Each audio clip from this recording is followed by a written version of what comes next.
Hey, everybody, welcome to our first episode of Demystifying AI for media companies.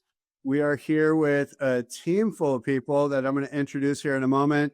But what we did is we all came together to talk a little bit about how media companies are adopting AI and kind of looking at different sides of the cube of the different parts of the organization and how companies might be thinking about adopting AI, or maybe they are in some cases. And so we'll talk about how people are looking at AI in this new paradigm. So our co-host here and everybody on the show is, I'm going to start with Lori Tavaleris. Lori was the CRO of digital at Nexstar. We have Melissa Sheehan, who's a seasoned sales leader and former CRO at Adcelerant. Mark Cohen, publisher, growth strategist at WeLevel, and was a former publishing executive at Adams Publishing Group and many other newspaper companies. Steve Barron, media product leader, working with many companies in AI, also a secret agent, which I love that kind of title. And my co-founder at WeLevel, Sarah Bello. So, hey, everybody, good to have you here. Thanks for making time. And thanks, everybody, for listening. How's it going, everybody? Hey, Andy. Great. Hey, Andy. Doing great. All right. I'm really excited about this conversation because there is so much confusion about how media companies should be adopting AI, what's acceptable, what's not. Some companies have a no AI policy. That's on one end of the spectrum. And then you've got other companies that are very forward thinking and are adopting AI aggressively. In today's episode, what we're going to do is cut through the hype and talk a little bit about how to make AI actually work for your business. Sometimes it may feel overwhelming or even a little threatening as you think about AI. So in this episode, we're going to dig into those kinds of things, and you'll hear from our industry leaders here to talk about how to think about it. So first up on our podcast here, we're going to talk about reframing the fear or concern that people have about AI and how to think about it as an asset. So Mark, let me introduce you into the topic here, and why don't you talk a little bit about it coming from the publisher space? Thanks, Andy. I mean, first of all, you know this probably better than most, but let's be clear about emerging technologies, right? It brings change, and the future of media requires major shifts, particularly in the print industry. And AI can be that technology wave to rethink the process of efficiency. And these aren't passing trends. This is about reshaping how work gets done, how we compete, and how we grow revenue and be more efficient. And artificial intelligence is not a threat. In fact, it should be a competitive advantage. And it's here to remove friction from a business, not create it. That's important. And AI enhances human potential. And the businesses that embrace it, I think they'll lap the competition. And those that hesitate will certainly be a step behind. And AI can handle repetitive tasks, crunch massive data sets, assist with everything from pricing strategies to supply chain challenges. And what does that mean, really? Faster, smarter decision-making. And we certainly need that. But here's the key. It's only a tool. And like any tool, it needs people. It needs leadership. It works best when paired with human intelligence. And not replacing it, but amplifying it. For those of us in the media industry, AI is a support that we've been waiting for. Doesn't necessarily mean job loss. Efficiency through AI is not eliminating personnel. That's really important. It means empowering them, repositioning roles, and letting talent focus on what really drives the business. Think about this. Imagine, what if we could reforecast 5 to 10% better? What if we could deeply understand our revenue trends and analyze it better? What if we could look at prospect lists with pinpoint accuracy, which sometimes we don't do in this business? So we have to ask, what kind of impact would that have on our bottom line? It's a major turning point. It's a momentum shift. Back to the point, remember, AI can't do this alone. It needs human intelligence. It needs people to input right data with the right questions, and more importantly, in interpreting the insights. can absolutely drive new revenue, enabling reps and management to refocus on untapped categories. And that's something we need to do, certainly in the print business. From call centers to helping SMBs, artificial intelligence is a performer enhancement, right? To lift metrics and improve customer engagement. And it's not the future, it's here.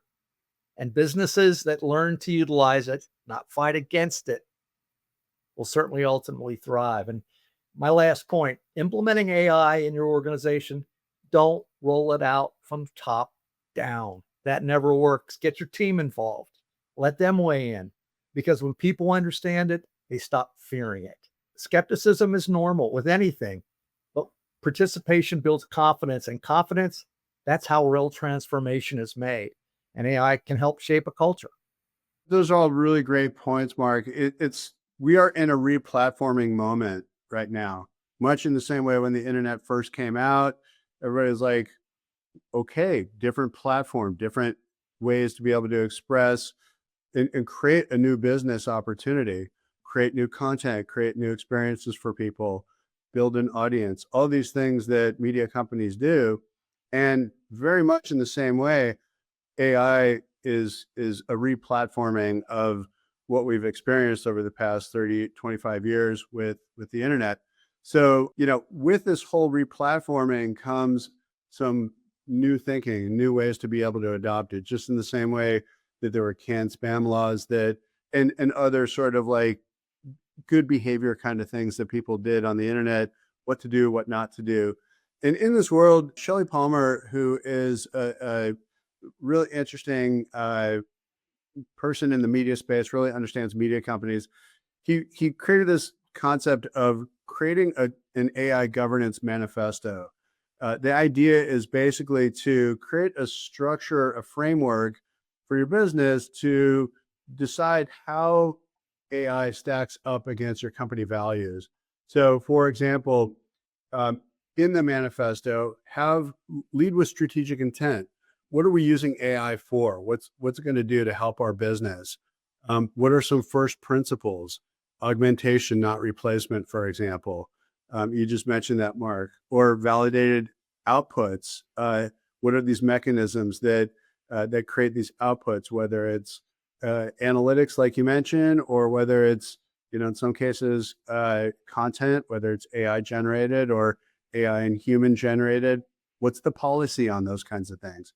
So number of different, first principles kind of thinking, and then build accountability in the framework. So board level, executive level, cross-functional groups, business leaders, these kinds of things.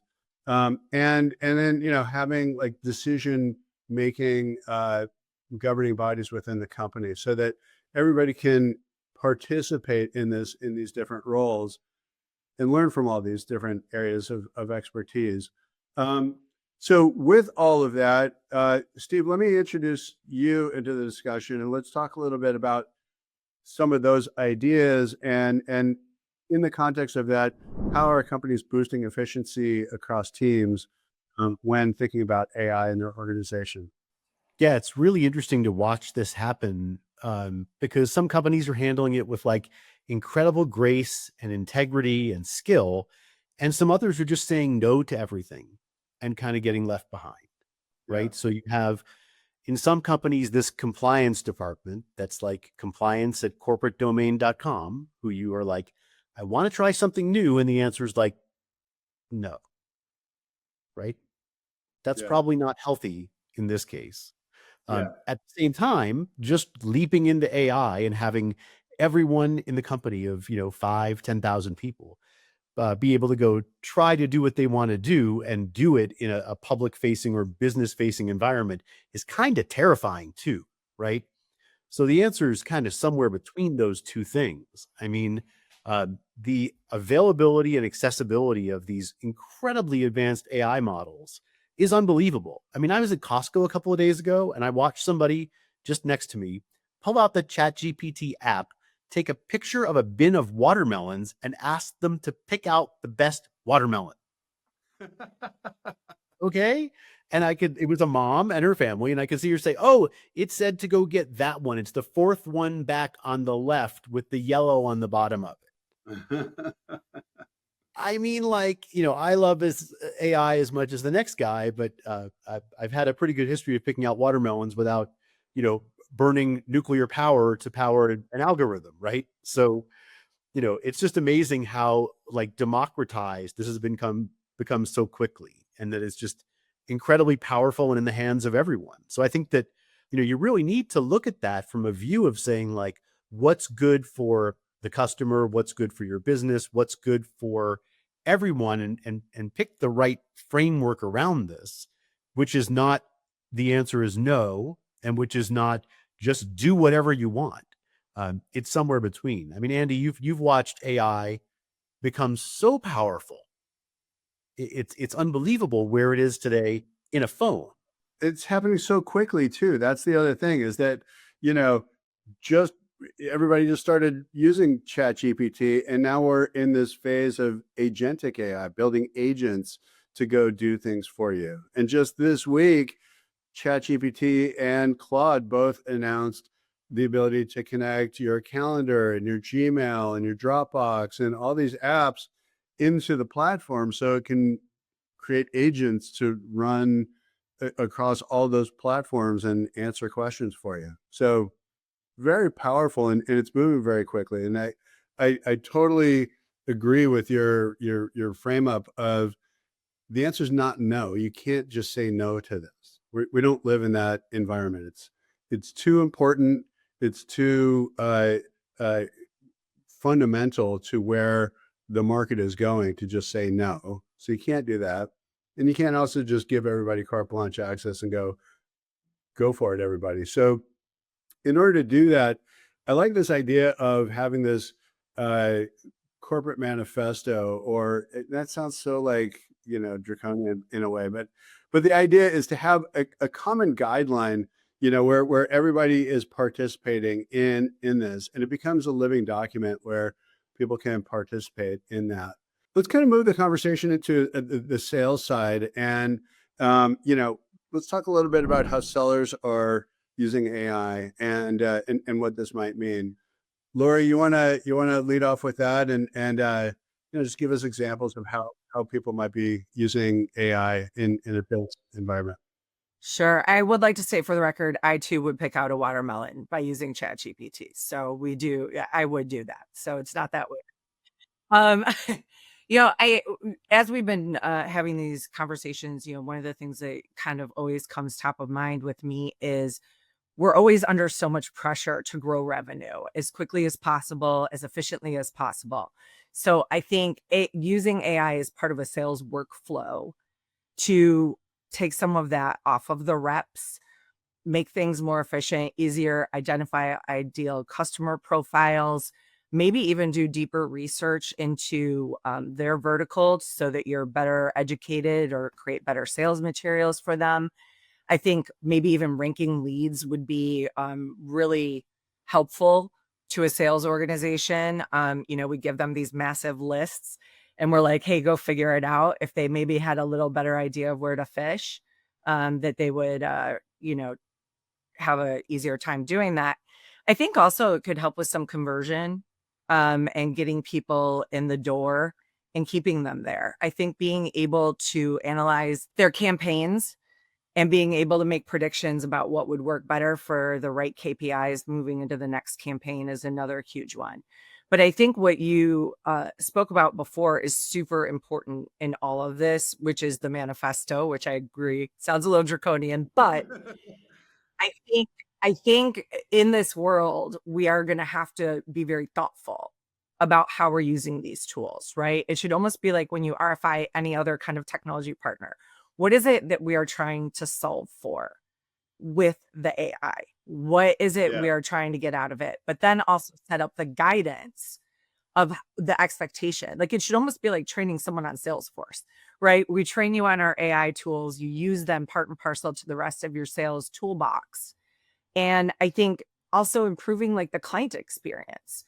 If they don't have to wait as long for reporting or analytics or anything, I think it's going to make our sales teams so much more efficient. I know that I use it, as you know, we talk about it all the time, for so many different things in that way, whether it's writing follow-up emails, by taking my notes from a call and putting it in there just so that I'm really succinct and on point with what that client or partner was looking for.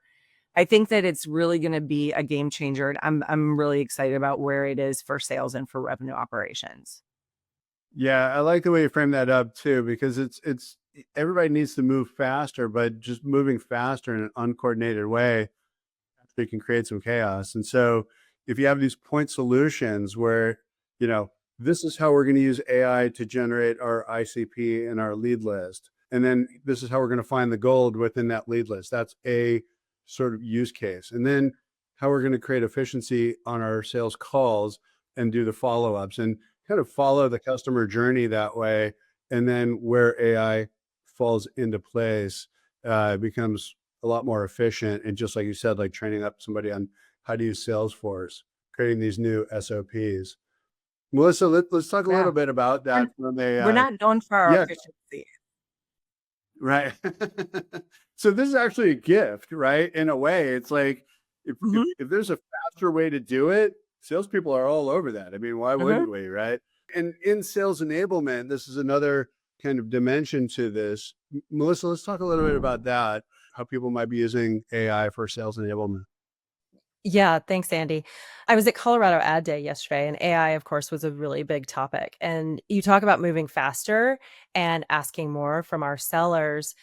The phrase they were using is use AI as your endurance coach, because it can help you go farther faster.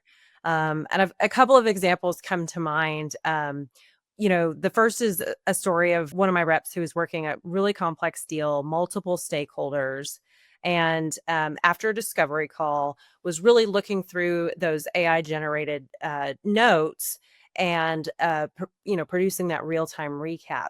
And after really tagging like the key priorities and objectives, it flagged like a subtle but a very important comment from the CFO that hinted at pricing sensitivity. And that intel, just that small piece, really helped the rep tailor the proposal, loop in finance early, and ultimately close the deal 2 weeks faster than our average sales cycle. So it's a great example of AI isn't just a note taker. It can be a deal accelerator in order to really, like I said, be that endurance coach and help those salespeople go farther faster. AI can, really help those reps be a more consultative seller. One of my favorite examples is how reps are using AI to quickly get competitive insights and other information before meetings. We had a rep who was prepping for a pitch with a DTC skincare brand and asked our AI assistant to really compare the brand's digital presence performance to two competitors, and in seconds returned a snapshot of spend levels, channel mix, messaging themes in a fraction of the time that it would have taken them to research several different sources for that information. So when we talk about improved productivity and sales enablement and shortening sales cycles, they aren't just buzzwords. It is really giving reps their time back, and which is so critical, especially in the media world where we have fewer reps who are working longer hours in order to get deals done that are more important than ever. Yeah, there's this whole concept around, how AI can give you superpowers. And I think that's kind of what you're describing, right? Is that like in a moment of seconds, you could do something that normally would have taken you, several hours to do, or other resources that you may need to tapped into in the organization to get, that kind of intel that you're talking about. So, to utilize these capabilities and give you those superpowers so that you can deliver this highly personalized kind of experience in that sales process really can be such a game changer. And once you kind of peel that back and you experience that, there's just no turning back after that. There's just no way you're going to do anything different.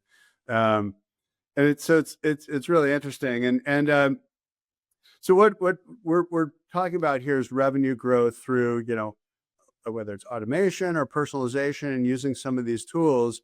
Sarah, let's pull you into the discussion and talk a little bit about, how, AI tools are changing average order size via personalization and using automation with email and SMS and retargeting and these kinds of things. Yeah, there's a huge advantage for media companies to lean in to just innovation in general. And it's always been guardrails, hesitation. And I agree with all of you and what you said earlier that you don't want to unleash AI and make it the wild, wild west. Like you have to have some guardrails there for your organization. But when it comes to revenue and AI, there's this huge opportunity to make money off using the AI tools and giving it to your SMBs. And I think we can all agree, we've all been at media companies. We all struggle with revenue. There's always this huge weight on our shoulders to make more and more and more.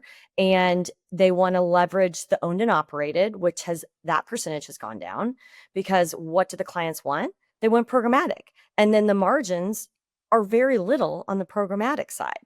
And so what we have seen and what I've experienced in talking to media companies is that these AI tools that are out there, these AI agents, everything, the automation, all the stuff that's out there is a huge revenue stream for media companies to pair with their omni-channel solutions. And so they're owned and operated. It is a game changer when it comes to making their owned and operated look good and measure that ROI. It's an attribution model when you pair it with owned and operated and programmatic.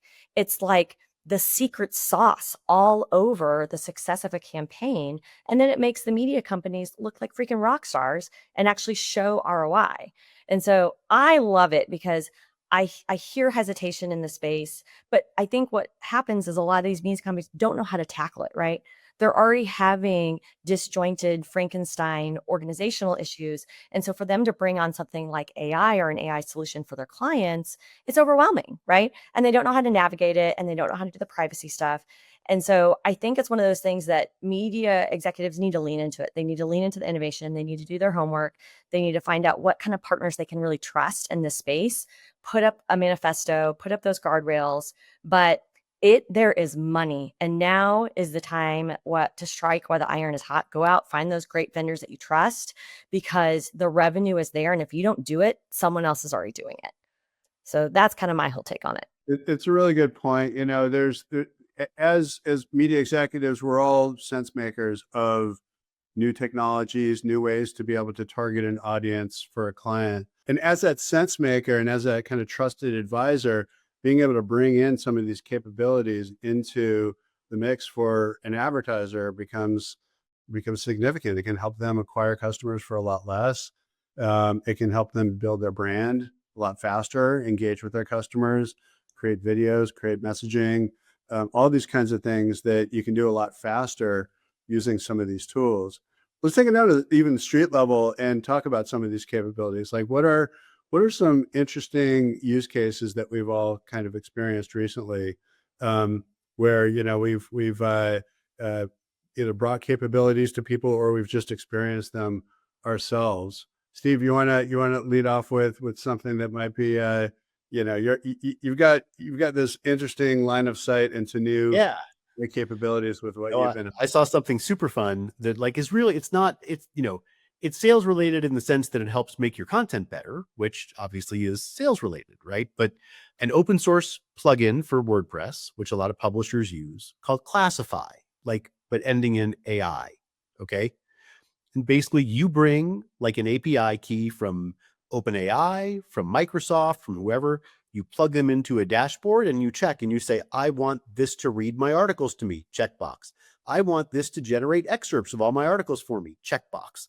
I want to do a podcast with this, checkbox. And you just go through and literally the AI companies sit over here, you sit over here, and you plug in a bunch of checkboxes and a bunch of letters and turn on and off what you want.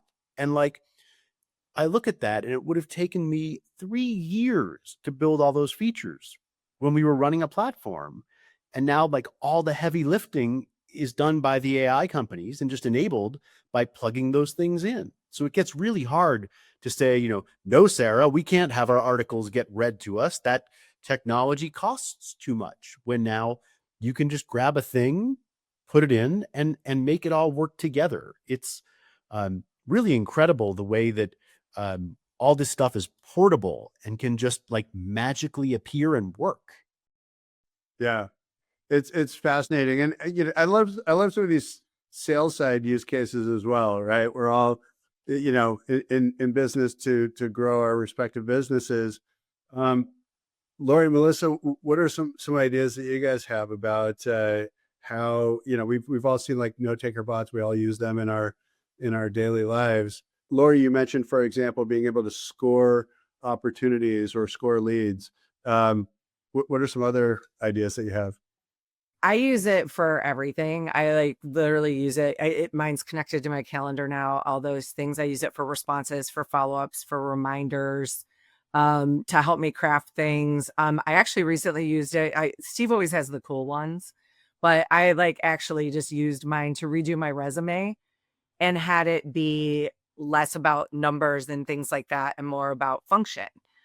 So I used it and I just uploaded it in there and it formatted it and sent it back and it was perfect. That's awesome. Yeah, Melissa, what are some ways that you're using it? Well, I recently worked on a HubSpot integration with an agency I was working with and looked at what other tools that they had in order to make that most effective. We all know that CRM usage among sales teams is something that you have to like really bribe them to do. But by using their note taker, which happened to be a company called Fathom, it integrated seamlessly with HubSpot, and every call that they have recorded automatically puts tasks into the CRM, which have emails that update the sales rep in order to make sure that they are staying on top of their business and making sure that they're helping manage. So that's really where I've seen some tactical work improve sellers and help them with follow up. It even suggests follow up in 3 days. So if you've got new sellers, it's even prompting them on like when to do those activities. So that's a real game changer, I think, for organizations that are utilizing those tools, like Steve said, and really integrating all of those together.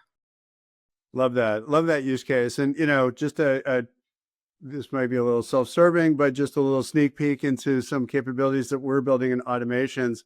At WeLevel, what we're doing is creating a product called Sales Edge that does what you just mentioned by taking the Fathom call nodes, creating those tasks, but it also scores the quality of the call for the management, right? And posts that summary of the call with a percentage of what percentage is to close based on criteria that the company puts up, based on how they qualify those sales calls.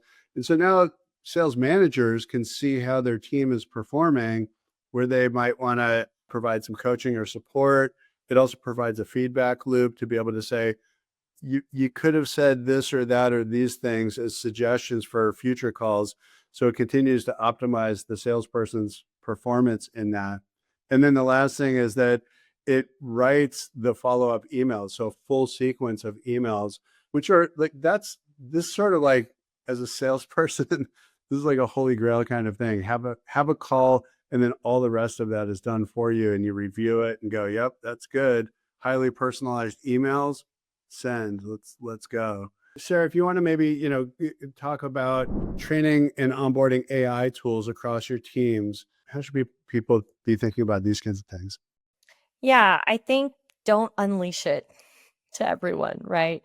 Uh, I have made recommendations to media companies to have like an AI committee and have someone from the executive board kind of sit on that committee and then test out certain tools within their org within that small committee, and then either like top sellers or top ops people and like test it and vet it out, work and have like designated super users, I think is really the best. And any type of technology, you're not going to have everyone adopt. Like, you got to understand, you got to have low expectations that if you're going to roll something out, not everyone's going to adopt.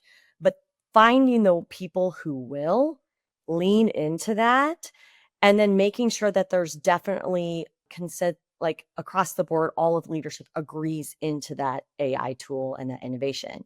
But I think that testing it with a committee and slowly rolling it out is probably the best bet.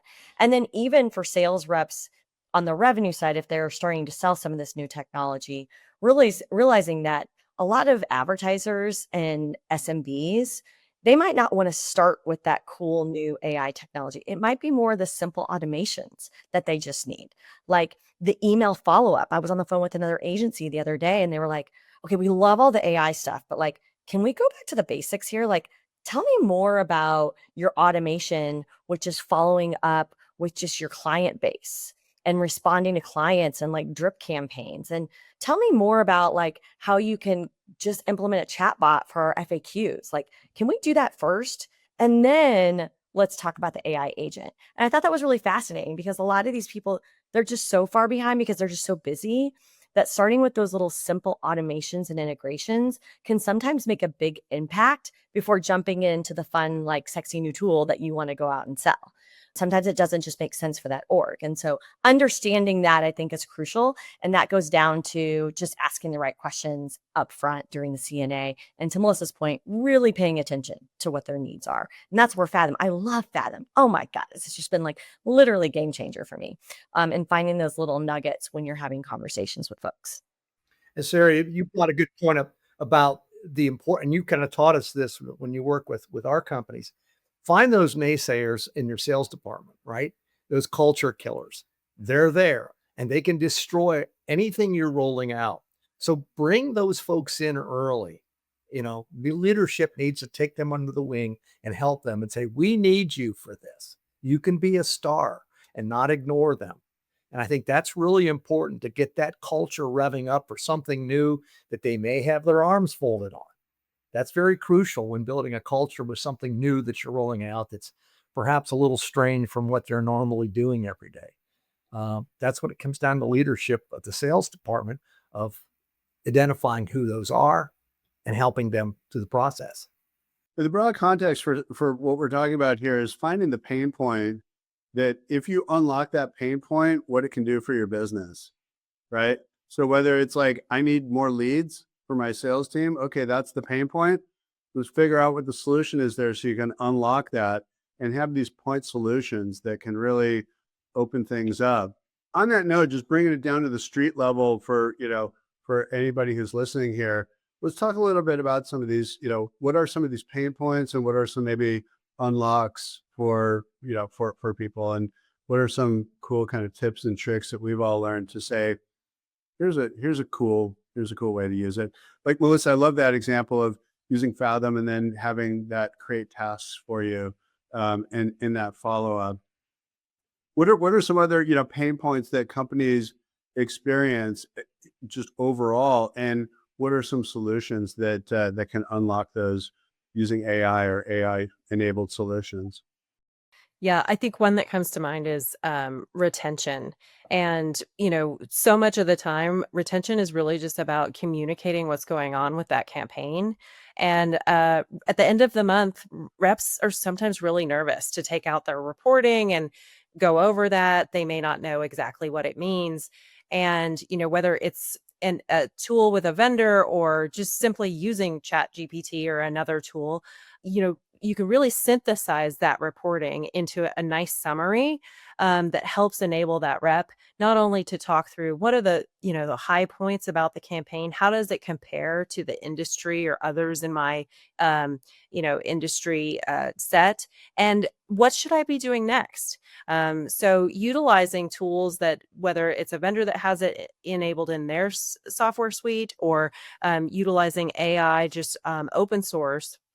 Reps can really use that to get over that fear of making sure that they're getting out there, they're handling that reporting and improving the retention overall. Love that. I think some of the pain points, especially in my history, is systems that don't talk to each other, whether it be planning, reporting, whatever it is, lots of systems that don't talk to each other. So I think that's one place that I would love to see AI kind of step in and maybe make some efficiencies there. That is another reason that, we just want to free our reps up to sell. We want them to do revenue generating tasks. not tasks that are administrative and cumbersome. And they are, and they still are today. And so I think that those are some of the pain points, whether it be getting reporting from two systems together for one client report, whether it's maybe even order entry in multiple systems and making the ease of planning and putting that in front of a client easier. So I think those are some of the ways that I would love to see it used moving forward as a sales leader. That's a great point. And there are some amazing tools out there, and I'll just, kind of rattle off a few of them that help to do that, that connect, endpoint API to other API endpoint. There are tools like Zapier or Make.com or N8N. These are all really good ways to be able to create workflows and automations by pulling in these different APIs and creating no code or low code kind of automations. And I like sharing that because, this is all kind of stuff that you can roll up your sleeves and just dig into this stuff, learn it, find people who, can help you, dig into these things, and really give you that competitive advantage, because that's the ultimate goal and the outcome of these kinds of capabilities. Other use cases that I find really interesting are a database reactivation, right? How many dormant leads are in our CRMs? They're just sitting there.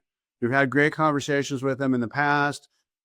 Maybe they weren't ready at the time, but reactivating that list and building campaigns around that list to, maybe create a lead magnet, even using AI, right? Something that is like a guide on whatever it is that you're selling, a guide on here's how you figure this stuff out, and using that as a way to reactivate your list, and let's jump on a call and we can help you out, right? So these are all like great use cases to, and a lot of people are just sitting on revenue that they don't even know in their database, in their CRM. Any other thoughts or ideas that we have about how to use AI?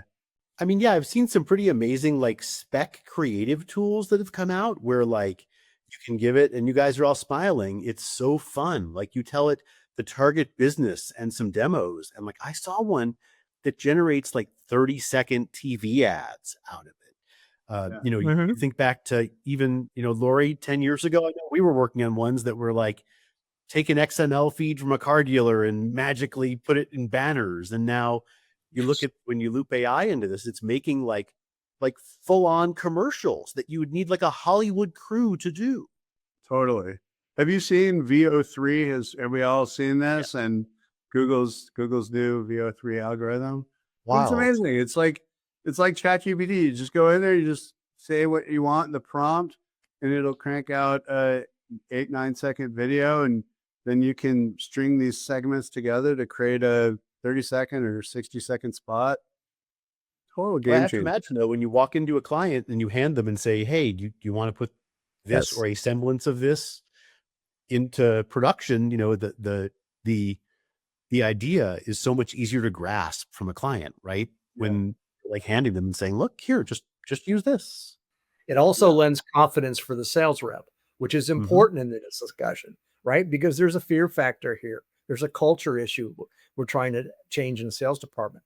But you're right. The client is excited, but the rep gets to go back and transfer, and that big smile on their face. Guess what happened today, right? And they feel good about it. It's an amazing idea, is to lead with value and be able to quickly create these kinds of solutions that you go into a sales meeting and present something normally would have taken a team a week to create. You can just do that 15, 20 minutes before your meeting and start the conversation there. Yes. Sarah, I know you love that tool, Gamma. Also, talk about that one. Yeah, Gamma is so fun. If you need to create sales enablement presentations, right? Rollouts for go to market, you can create it in minutes, just taking like a script or an agenda or anything. It saves you so much time. It looks super polished. So for internal reasons, for training, adoption, it's really a no-brainer. And I know that a lot of media executives, they just don't have time to create that, right? Or maybe they don't even have an assistant to help them translate something that they need to present, Gamma has just been awesome for our org. We love it. And we tell all of our clients about it just because it saves everyone time. So yeah, I love Gamma. I'm definitely a big fan. If you need to create flow charts, also there's another tool called Napkin that also is pretty cool. So many of these tools are out there now, and it's really, we're at a point where there's no excuse to not start playing with some of these tools. They're easily accessible. Most of them have a free trial. Roll up your sleeves and get in there is kind of the message. Any last thoughts before we kind of wrap up here? I've got a few kind of wrap up points, but any other things that we want to talk about before we do? I would just hone in that everyone should lean into the innovation, especially AI. It is moving crazy fast. Like, I have never seen any type of technology skyrocket like this. And I'm trying to stay on top of it as well. And so I think for AI, like, if you're not doing it now, you're already behind. And so I would say now is the time to get curious and lean into it. I would suggest organizations take a look at someone to lead AI in their organization. It doesn't have to be a new created position. It could be somebody else already in a position that would like to take on a new role. But that leadership is important to trickle it down and to kind of help manage it with the leadership team. I think that's really crucial to get somebody to help drive this in an organization. All right. Well, good stuff, you guys. Really appreciate it. Hopefully this was helpful for everyone. The bottom line here is that we are at a pivotal point with AI. Use it to your advantage. Give yourself some superpowers to be able to do it.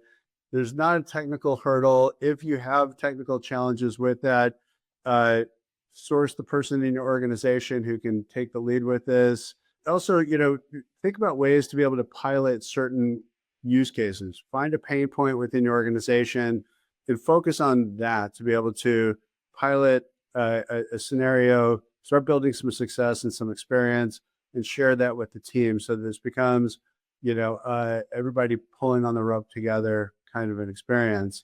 And we'll keep talking about this. This is our first of many podcast episodes that we're going to talk about this with media executives for media executives. So thank you so much for joining. Our next episode, we're going to be focusing on using AI to monetize first-party data. So we'll dig into that next time. But for now, thank you so much for listening, and thank you all for joining us today. Appreciate it. Thanks, Andy. Thank you. So, Thanks, Andy. That's thanks. fun.